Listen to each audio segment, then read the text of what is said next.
Hello, my friends. Welcome back to English Path. I'm Mr. Path, and I'm really glad you're here today because this episode is made especially for you. If you've ever felt confused, slow, frustrated, or even a bit tired while learning English. Maybe you've studied a lot of words but ended up forgetting them. Maybe you've listened to English, but people spoke too quickly. Maybe you wanted to speak but felt nervous or unsure. And maybe at some point you asked yourself, why is this so difficult for me? Let me tell you something important right from the beginning. If English feels hard sometimes, it doesn't mean you're bad at learning languages. It doesn't mean you're not intelligent, and it definitely doesn't mean you can't become fluent. Most of the time, it simply means you're facing very normal challenges. These are problems that almost every language learner experiences, and that's actually good news. Because when the problems are clear, the solutions become clear too. And when you understand what's happening, you can start improving in a smarter and more relaxed way. So in this episode, we're going to explore the main challenges learners face, and more importantly, look at practical solutions you can use in your everyday life. No empty motivation, no just theory, only real, useful ideas.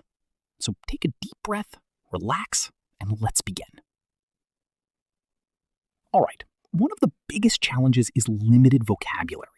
Vocabulary means the words and expressions you know. This is one of the most frustrating issues for learners. You have something in your mind, you want to say it, but the words don't come.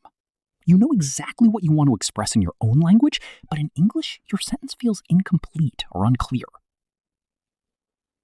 This is a real challenge, but many learners try to solve it in ways that aren't very effective. For example, you may want to explain your opinion, but only know very basic vocabulary.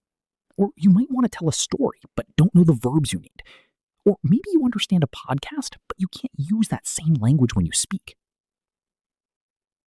Again, the problem is real, but the method often isn't helpful.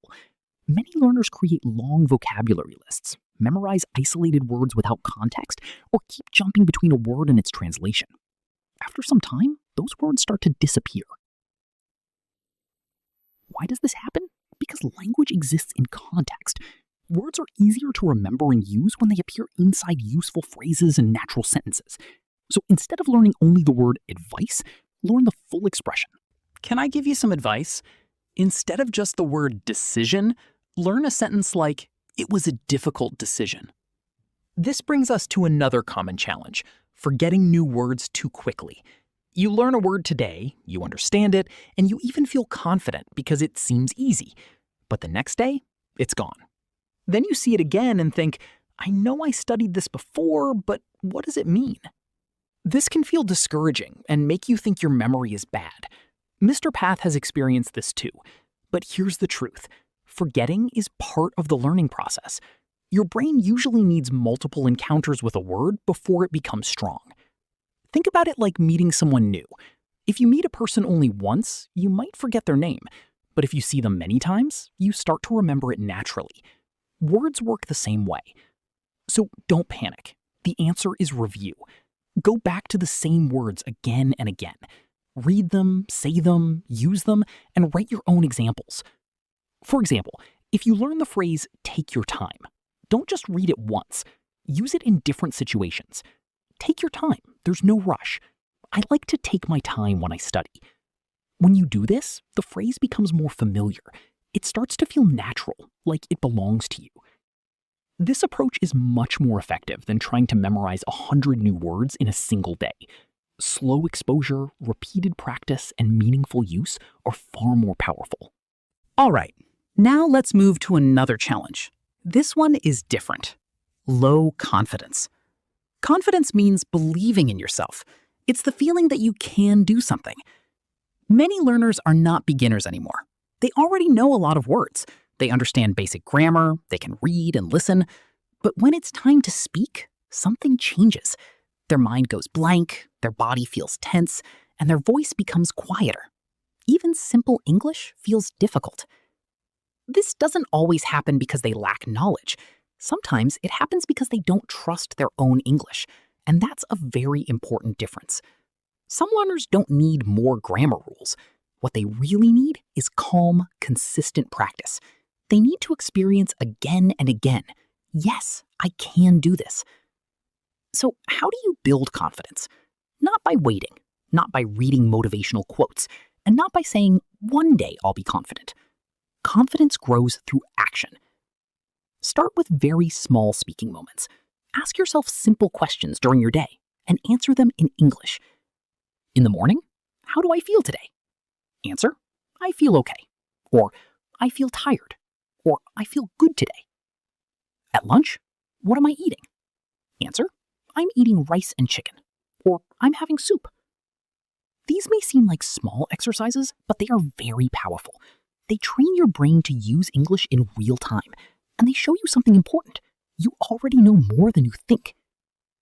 Now, let's talk about another common challenge, grammar confusion. This is a big one. Many learners feel overwhelmed when studying grammar. They see too many rules, too many forms, too many exceptions, and it feels like too much. Sometimes grammar books make it even worse, with so much information that you don't know where to start. So what should you do? Keep it simple. Study grammar in small parts. Don't try to learn everything at once. Don't try to understand all the tenses in one day. And don't try to master every rule immediately. Focus on one small grammar point at a time. For example, if you're learning the past simple, start with easy sentences. I watched a movie yesterday. She visited her friend last week. We played football after school. First, understand the meaning. Then, notice the pattern.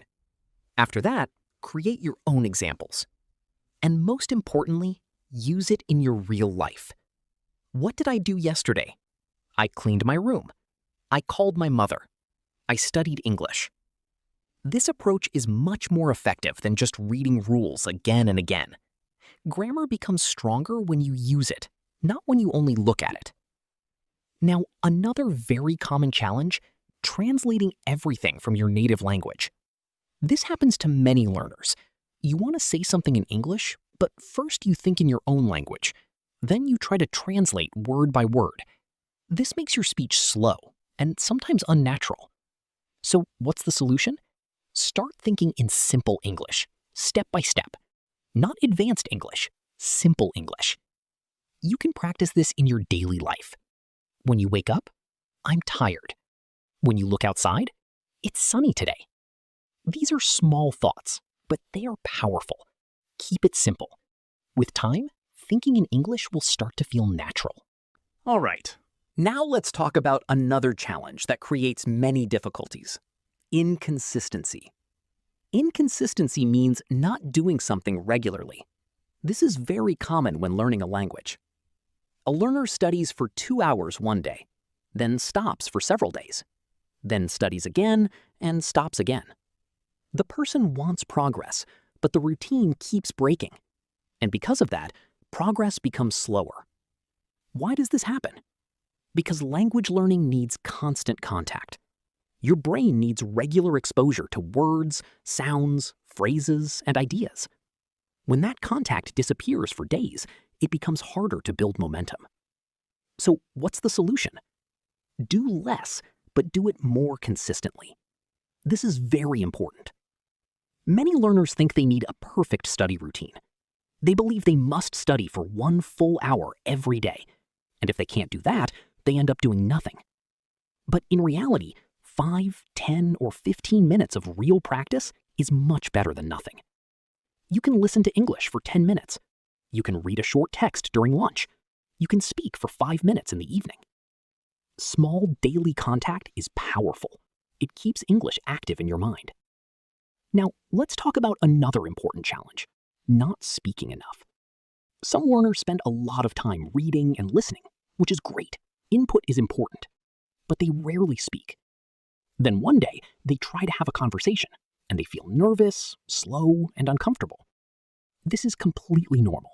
Speaking is a skill, and like any skill, it improves with practice.